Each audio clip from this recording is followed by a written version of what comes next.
That at first seems like a rather obstreperous Paul, but Paul has a reason for that. Can you think of any reason why he would want to have just as formal a release as he had an imprisonment? I've kind of thought of this as being kind of a something that Paul has hanging now over the head of those. They were actually corrupt city officials, and I think they'll treat the Paul's converts nicer now, and it's kind of his ace in the hole, so to speak. I think you're right. Hold over the heads of the officials. If they slipped away quietly in the night, they could always spread a rumor that they escaped. But they cannot do it now, and I think you're right. He was thinking of the welfare of the branch of the church there, and future missionaries who might come into town. You know, Brother Matthews, I think there's evidence for that later when he writes his epistle to the Philippians. We call that, his letter to the Philippians. There's no evidence that this branch is really struggling. They call it Paul's love letter. It seems to be a healthy, vibrant branch of the church. You don't get that feeling with some of the other epistles that he writes. They have problems with persecution and with apostasy, but this branch seems to be doing quite well. And I think Rex is right on here with that he had the city officials in his debt, and I think they had to pay out something. I think we have to admire Paul's ability to pull that off and to get the inspiration to know what to do. I also think that the conversion of the jailer might have been part of it. And by coming out openly and what had happened, he may have been protecting his interests so that he wasn't punished because they had apparently escaped. And maybe some genuine concern on Paul's part. Yeah, good point. Let's look at chapter 17. Brother Wayman, would you read the heading to chapter 17?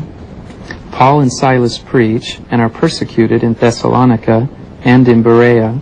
Paul in Athens preaches on Mars Hill about the unknown God. He says, "We are the offspring of God." Thank you. Now you notice verse 1. Now when they had passed through Amphipolis and Apollonia, they came to Thessalonica, where there was a synagogue of the Jews. I think that's written in contrast to Philippi that had no synagogue, you see. And Paul, as his manner was, went in unto them, and 3 Sabbath days reasoned with them out of the Scriptures, opening and alleging that Christ must needs have suffered and risen again from the dead, and that this Jesus whom I preach unto you is Christ. Ah, what a great message for Paul. What happened next at Athens? Or at Thessalonica. He's at Thessalonica, and they get a lot of persecution. But later in the chapter, what follows? When he goes down to Athens. Really in Athens, it seems to be sort of a holding place where Paul is seems to be waiting for those that he left behind up in Berea.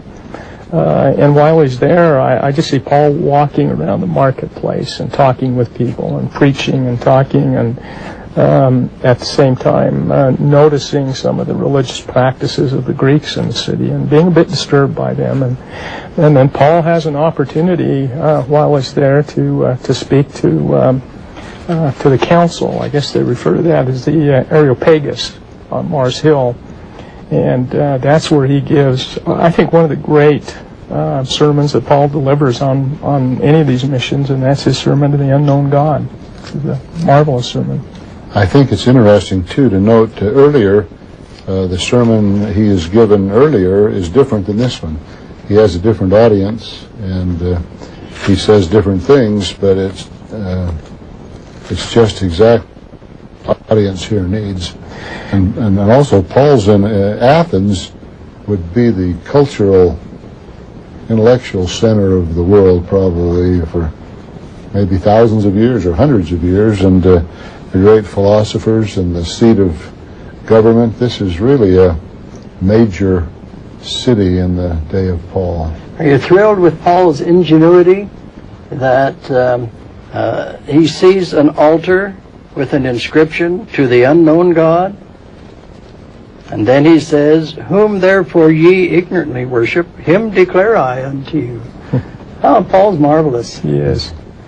I'm impressed with him too, as Rex pointed out here. It is a different message. It is a different approach. But when I read the sermon, he's quoting Greek poets.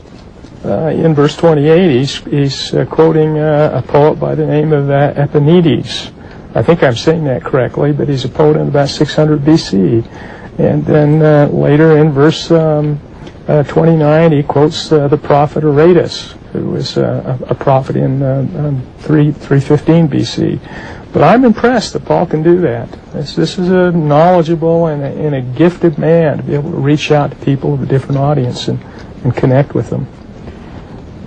It wouldn't be Paul if he didn't say something about Jesus. No. So let's look a little later in the same chapter, and let's look at verse 31.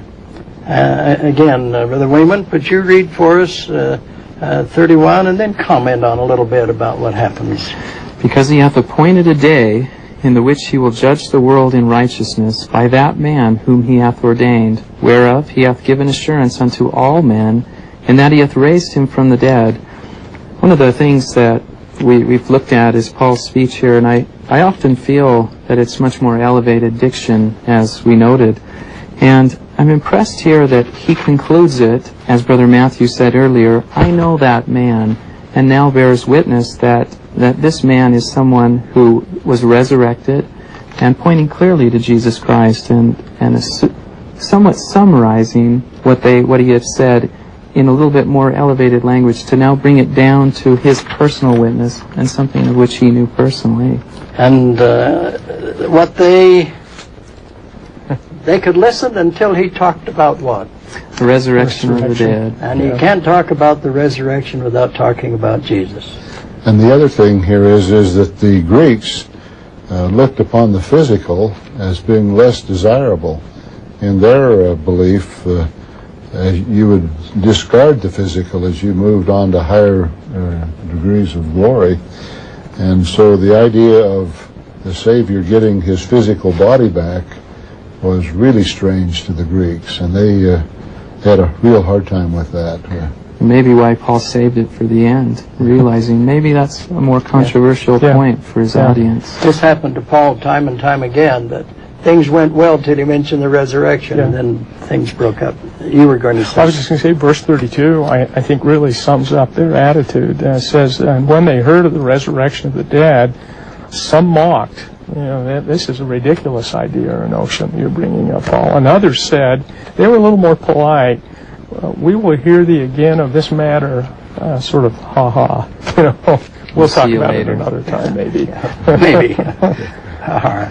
Let's go to chapter 18. At the beginning of the chapter, Paul